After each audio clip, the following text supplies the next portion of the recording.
Hi everyone, it's been a while since I did a video on the mower.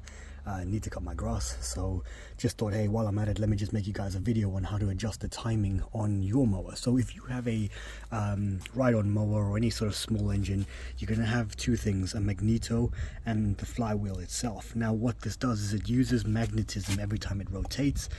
As you can see there's sort of a gap, and then the metal itself will cause the magneto to then use magnetism to send the timing, an electrical charge down to the spark plug through that wire there.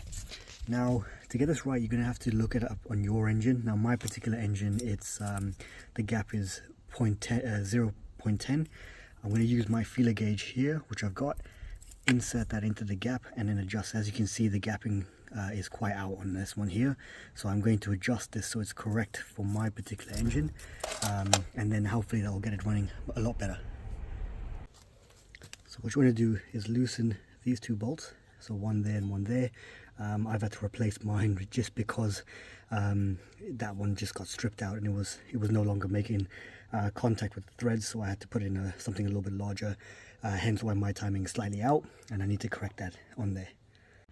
Okay, so once those bolts are loosened out, what you can see is your magneto will slide back and forth like so.